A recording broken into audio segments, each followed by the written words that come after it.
Welcome to Permission to Shine, the space where high-achieving women like you come to peel back the layers, overcome what's been holding you back, and rise into your most authentic, powerful self. I'm your host, Sharice Bisram, inner power activation leader and intuitive healer, and a woman who knows what it means to look like she's thriving on the outside, also while feeling disconnected on the inside. This podcast is here to remind you, you didn't come here to just perform, you came here to lead with your soul. Your obstacles, they're invitations to expand. And your power, it was never outside of you. It's been waiting within you all along.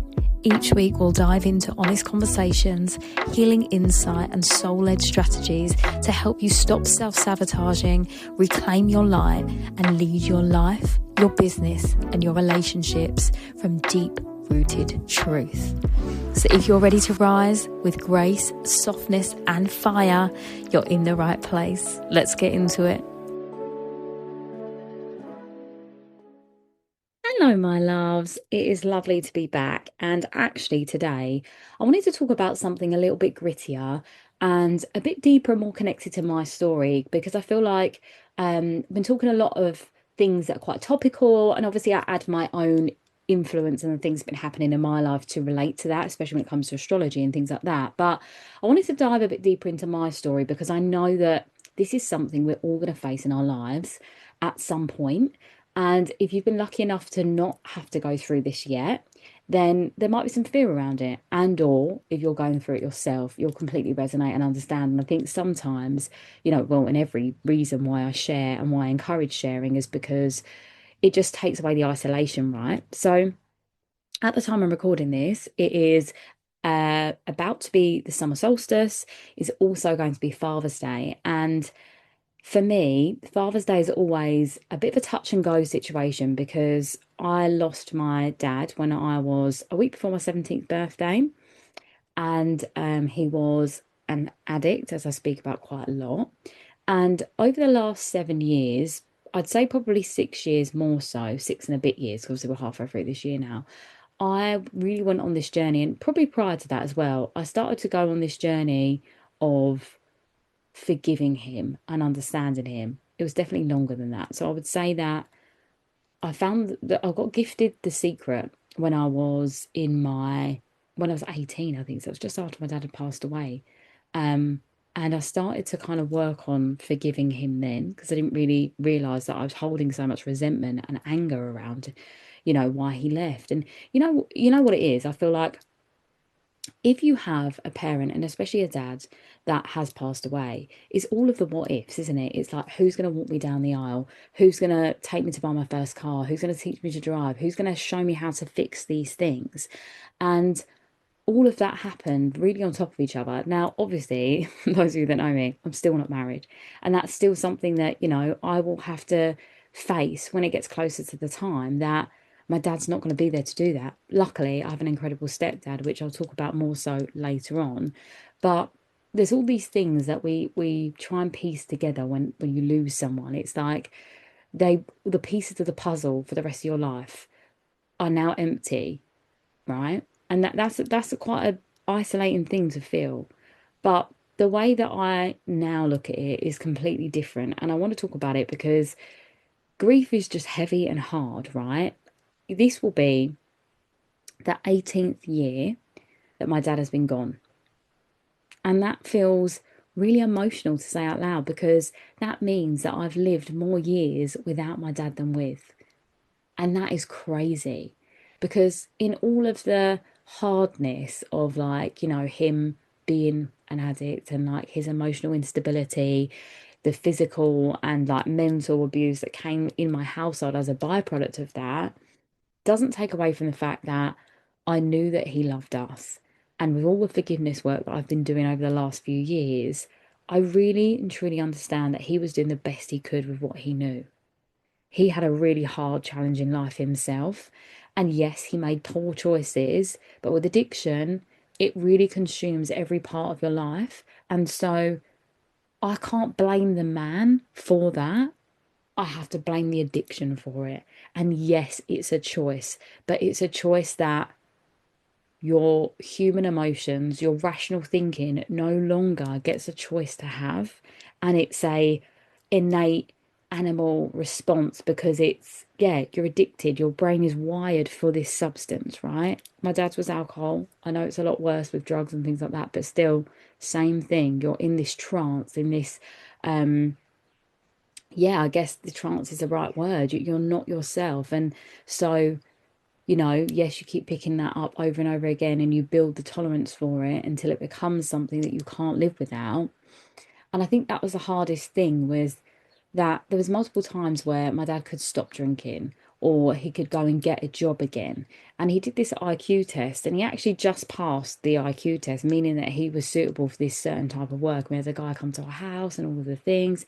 And he was like starting to like get on the up again, but then it would just fall short. And if you know anyone with an addiction, that does happen, they go through these spats and it's only them that can get themselves out. And I think that that's a real interesting pattern that I've noticed about me and my sister is that we have this real compassionate way of looking at people and especially men in our lives, like especially, my sister won't mind me saying this, but like for her, she just wants to save people, right? She just wants to save these men that come into her life. And again, she's repeat the pattern that we did in our childhood and all the things. And even so with like lesser versions of that, the more you grow and evolve, you start doing it. But the one thing about me is that I don't want to carry anyone. And I think that that has been something that I've had to learn through all of my friendships and all of the shedding that's been happening over these last 6 years, in me realizing that my worth is not tied to how much I look after the people in my life, how reliable I am, how trustworthy I am, how loyal I am, how much of a people pleaser I am and a good person, and all these things, like my worth was tied to that because that was the only way I was able to receive love in my household at that time because everything else was chaos, right? So there's all these layers of like my identity that are tied into Father's Day, grief, loss. And I want to talk about this because I think that sometimes we think that we just grieve the person and that's it, but we also grieve who we used to be. And I think that this ties in really powerfully with the fact that Chiron, the planet that is I think it's actually an asteroid, that is the wounded healer, has been in Aries over the last 7 or 8 years and is now moving into Taurus. Now, when it was in Aries, it was all about the self, right? And it was all about, that um I guess fighting our own battles and our self-worth and proving ourselves, and showing ourselves that we are more than the wounds that we experience, but it was definitely about battles and overcoming battles because Aries is obviously a planet of war, right? Um, and then now it's moved into Taurus. It's more about receiving and feeling worthy and knowing that when you feel worthy, the things that you want and deserve will come to you as a byproduct. So for me, this does feel like a full circle that, I'm now realizing that 18 years on, 18 years out of living without my dad, and I feel like it's always weird, that feeling. And I know that if you've experienced loss, it doesn't matter how many years it takes. It's always strange to look back and think, gosh, like they're not here. It's a weird dynamic, even though you know it. But the thing for me is the comparison of the fact that I've lived more years now without him. And I'm a completely different version of myself than I was ever supposed to be if I continued to live that life. And this is the sad thing, and the sad reality is that if my dad was still here, I would be 10 times worse than what I ever was in terms of toxic masculinity, in terms of survival mode and people pleasing and self-sacrifice. Like that would have been a whole degenerative journey for myself and my soul. And I would never have got to experience the things that I have, achieve the things that I have as a byproduct. And that's hard reality. And I know some people might be like, oh, can you say that? But it's true, right? And we're allowed to say that. And even for my mum, like my mum was so unhappy with my dad. And she didn't even realize, like because she was just living it and going through the motions. That's why she became emotionally unavailable because she was trying to protect herself and get through the days, She was an autopilot. She's actually the woman now that I would work with, because she's now she was living in black and white and in the grey. And since my dad did pass away, she was able to like get out again, date again. And obviously we met my stepdad, which has been a whole nother journey. But the one thing I will say, and I kind of want to caveat this, and I'll keep feeding it back throughout this episode, but grief is something that you will never get over. And I just want to make that really clear because I think some people think that, oh, this feeling will go away. It's not the feeling goes away, it's that you almost get used to that feeling always being there. And at the beginning, when you first lose someone you love, and that could be a friend, a family member, whoever it is. I mean, when it's a parent, or a child, it is, I would say, larger and heavier because it's something you didn't anticipate at this point in time. Now, when it's a friend and someone else, it's always heavy, right? It's never not heavy. But I think that these people are the people that you see every day, right? With friends, I feel like there's a little bit of a gap. And I can say that because I've lost all, in my life. And I'm just speaking from my own lived experience here. This is my own interpretation of what this looks and feels like. But for the person that you would see every single day, there's so much heaviness there. And I know that if it was a child that you lost, I couldn't even fathom that. This is my own interpretation from all the people I've lost in my life. I haven't lost a child, so I can't really add that one in. But what I'm saying is the weight of that would be 10 times heavier than what I'm trying to explain. Let me get out of this. So, what I'm trying to say is grief is like, and I heard this on a video years ago and it stuck with me. Grief is like a big heavy box, right? And it takes up all of your life for the first few years. I'd say the first 3 to 5 years, this box is, imagine that it's like literally takes up the whole of your living room. And in order for you to see the TV, you've got to move around the box to see the TV, but this thing is still in the middle of the room, right? And then gradually over time and each year, you expand. So, like your actual life and everything else around it grows around the box. And then one day, 10, 15, 20 years later, you look around and you see that box is still where it was, but it's no longer taking up all the space in the room because the room is bigger. So the box that was once the size of the whole room is now maybe a shoebox, but it's still there, still just as heavy, but it's just there. And that means that whenever there's a Father's Day, a birthday, a anniversary, that box will always be an anchor point that you'll remember that you love that that person isn't here anymore, but it doesn't consume your life anymore. And that is okay, but it's also scary. And I just remember the moments where I stopped thinking about losing him every day, after the first year or so, and I wasn't thinking about him every day. And I was like, wow, this is weird. And even like, years later when my mum started to date again, that was weird. And when my mum met my stepdad, that was weird. And when my mum got married the day of her wedding day, me and my sister shared a room that night and we didn't really sleep because we were like, this is the end of a cycle. Like her changing her last name was like a closing out of like her hardship.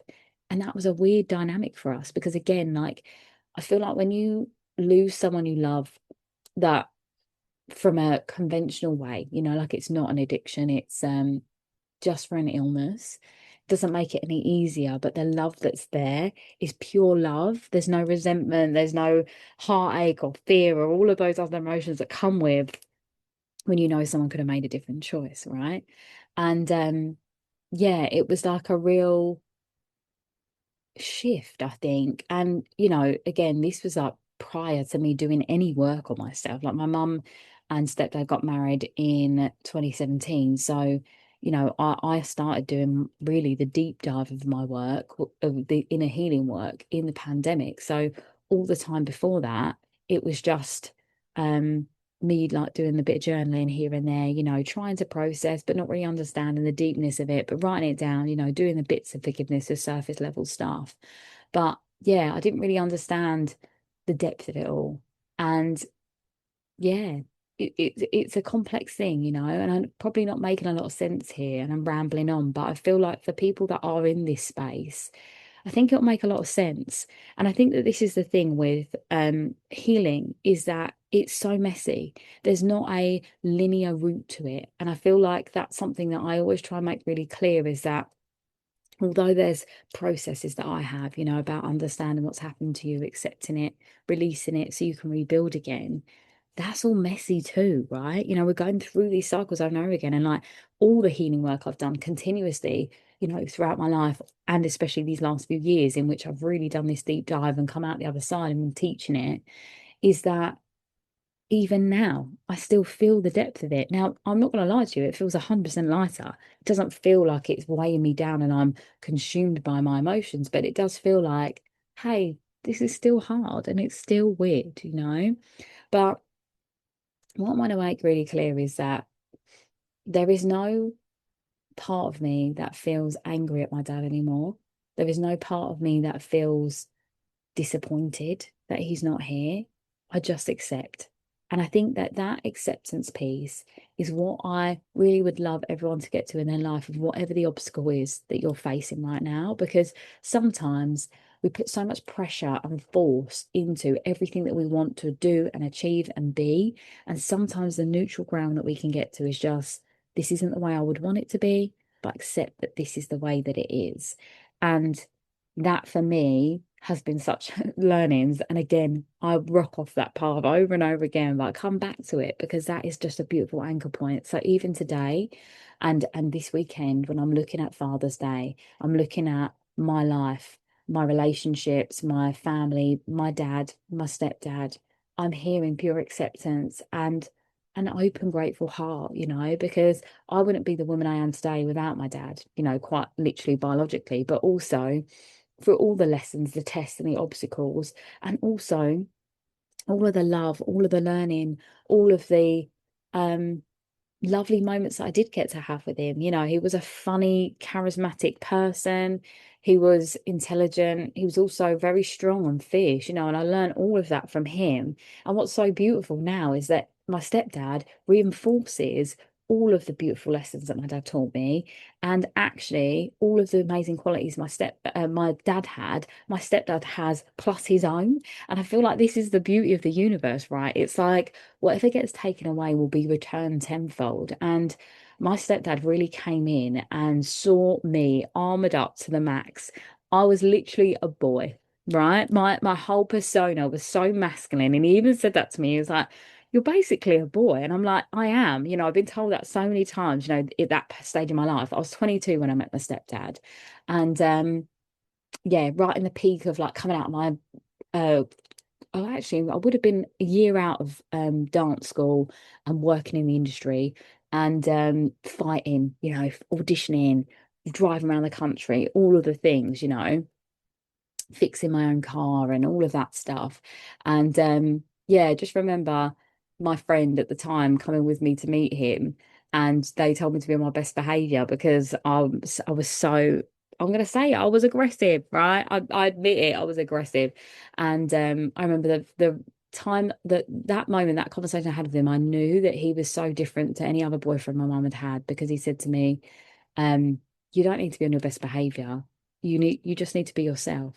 And I was like, gosh, like no one else I've met has like allowed me to be myself. I don't think I'd even allowed me to be myself at the time, which was wild. And then that began this really beautiful journey of someone else being a dad to me, because I feel like the partner that my mum had had previously, um, he very much didn't want to be a stepdad. He just wanted to be my mum's boyfriend.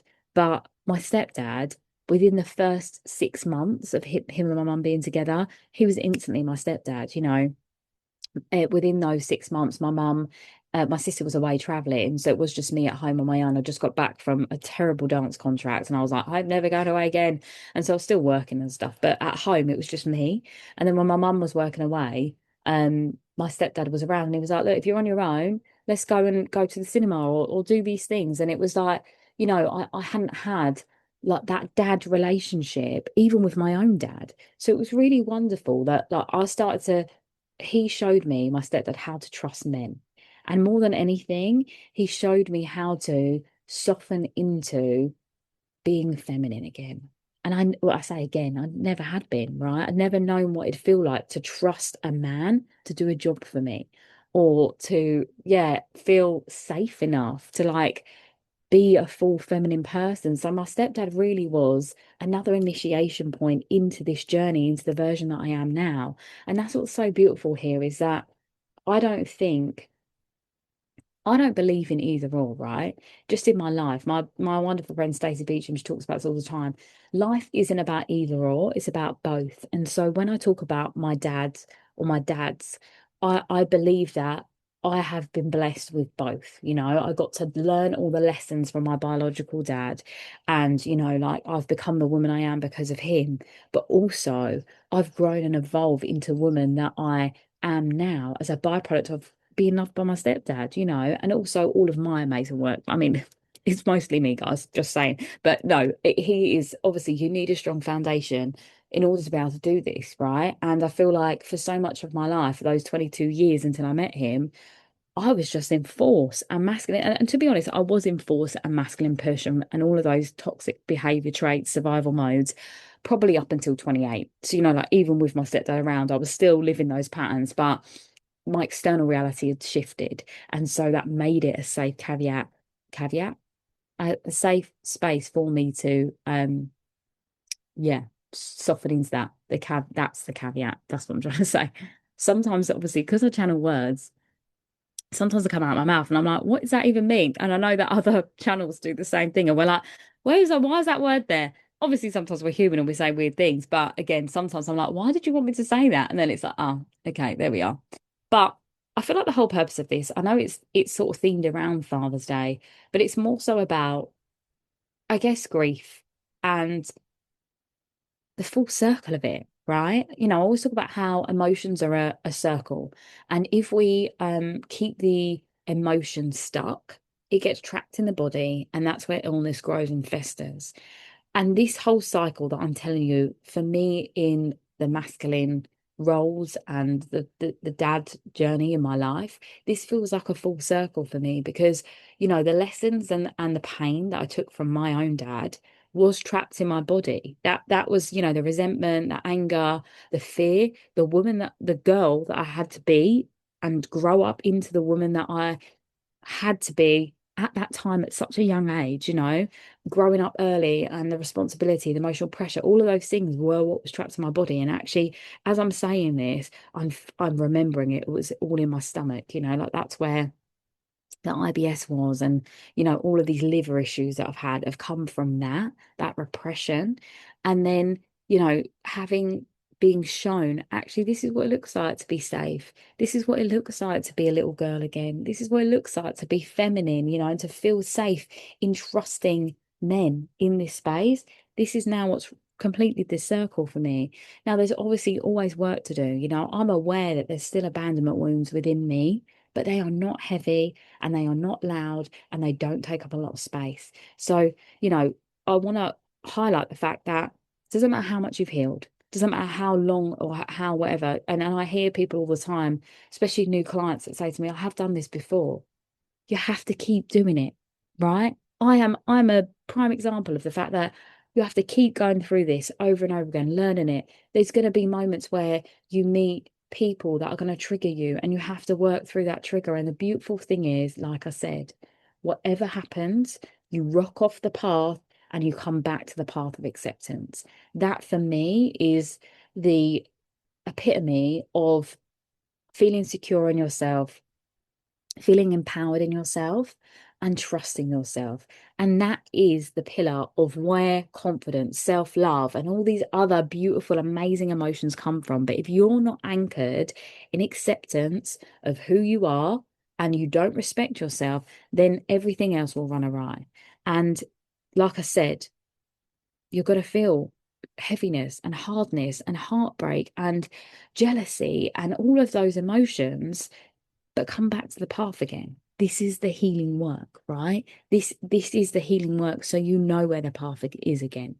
I didn't know where the path was because I'd never found it before. And through healing, I was chipping away to make this path. And now I have it so deeply rooted and prominent in my life that I can find it at any point. And actually, I never stray away too far from it, right? That's the beauty of healing work. This is why I teach this work because I want you to feel so rooted and grounded in who you are that it doesn't matter what life throws at you. It doesn't matter if that today is a heavy day and you just want to cry all day and you want to grieve. It doesn't matter because you'll find your way back to that pillar again. And that is the most important thing. And if you imagine it again, like we're talking about this room with the grief that's in the boxes, right? If you know that there is a field maybe in your mind, and maybe the boxes aren't in a house, they're in this field, but the pathway through the middle of the field is secure and steady. And actually, in between all the field and all the boxes of grief, there's beautiful flowers, there's rich scenery, there's an open lake and a river that runs through, and you can hear it. You can hear the wind blowing in the trees. That is what a beautiful life looks like because there's going to be moments of heaviness. Unfortunately, you are going to lose the people you love. I learned that at a very young age. My dad was one of 11 people that died back to back when I was between the ages of 12 to 17. I've also lost probably a lot more people than that now. I think me and my sister were working it out. There might be around 30 um, in this time. So now, up to now, about 30 people maybe have passed away since, including the 11, right? So that's like another 20 people. But that's life, right? I have a big family. I have lots of family friends and people that are like family, also friends of my own, you know. Life isn't promised. And I think that this is the thing that I really want to hone in on for everyone is that life is not promised for anyone. At any moment, at any time, tomorrow could end. You know, you could not wake up or something really drastic happens and you have no control over that, right? And so what I ask you is, are you living fully?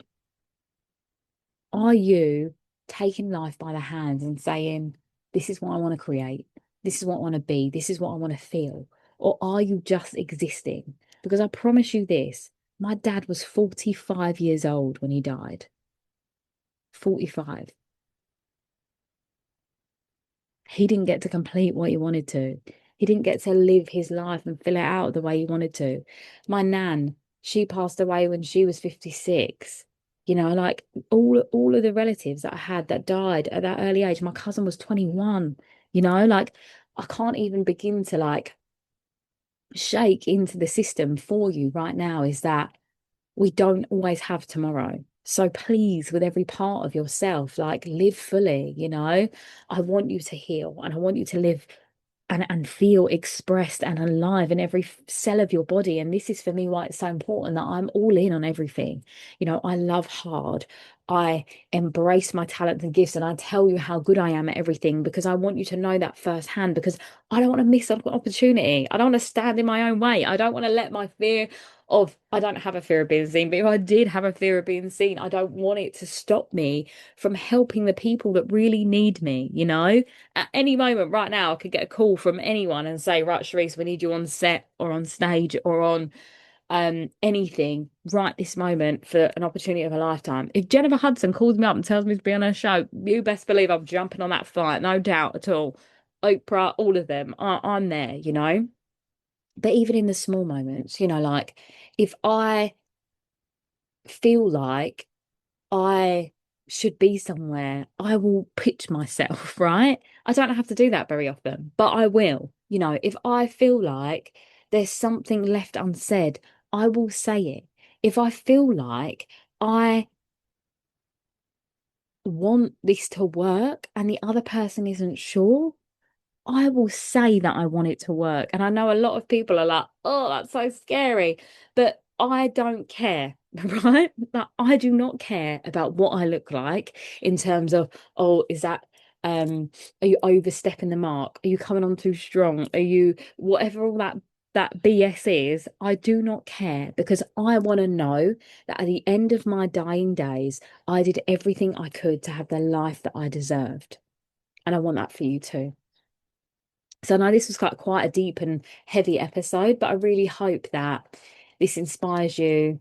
This allows you to feel uplifted. If you are grieving on Father's Day, I'm sending you so much love. And if you're grieving in general, I'm sending you so much love. And again, if you need guidance and support on this is my work. And if what I'm saying here is ringing true about you wanting to feel that aliveness within yourself, but more than anything, feeling like you have a pathway that you can always come back to that feels like deep acceptance for yourself and that respect and that love that you deserve, that comes from just acceptance first, we build to self-love, then drop me a DM, because this is my work, you know. And I'm actually thinking about doing a full moon in Capricorn movement activation that will be the following week. So if you are listening to this, when that link comes live, I'll pop it in the chat. But yeah, I just want you to know that life is supposed to be hard and difficult all the time. You know, there's meant to be ebbs and flows, but we have the heaviness and the hardness because there's also meant to be beauty, love, and light as well, right? And it's polarity and everything. And I've spoken about it before. So I'm sending you so much love. If you have any questions, obviously drop me a DM. And if not, happy summer solstice. The next 6 months get to be whatever you want them to be, if you're listening to time, obviously. And get clear on that, you know, like just before I go, just think about, you know, what did you learn in these last 6 months? And then what do you want to call forward for the next? Because I promise you, you can have, be, and achieve anything you want to be. You just have to believe it first, right? And if that feels like a hard thing to accept, again, drop me a message. The universe is sending you this for a reason, right? Think of all those people that aren't here right now, that you love, that you've lost, that don't get to do the thing that you are, you know, destined to do. What, you know, and I mean that from their own perspective, not yours. Your dream is yours, right? But all these people that have passed away that never got to fulfill their life's purpose or life's dream, I think about that all the time. And that's the reason why I push so much, because I know all of my relatives didn't get to complete the cycle, you know. Some of them did, which is beautiful. They lived a full life, but some of them haven't. And the ones that haven't, I'm like, you know what? I'm doing that for you. But more importantly, I'm doing it for me. So I'm sending you so much love, and I'll speak to you soon. Thank you for listening to this week's episode. Please do like, follow, and share with a woman that you know needs to hear these words today. The more women that get to listen, the more impact and change and transformation I get to make into this world, and the light in you shines on others. So sharing that forward is absolutely the mission of this. This is how we all give and get and receive the permission to fully shine. I also have some really incredible things happening this year. I'm hosting the second She Rises event in April. So if you want to find out more about that, click the link in the description. And I'm now newly launching my first ever group program that is called Unforgettable. And it's taking you from performing visibility to embodied authority. So whether that's host your own podcast, or being on stage, or being the leader of your field, and you're ready to fully embody this version of you that has this dream and ambition, that you know the limiting beliefs, the childhood experiences, the generational trauma that has stopped you and prevented you from fully stepping into who you came here to be. This is the space where we get to write a new story, a new chapter in your life. And I'm so excited to hold that space for you. And as always, if you're looking for one-to-one guidance and support, drop me a message, because there's always spaces available for you. I'm sending you so much love.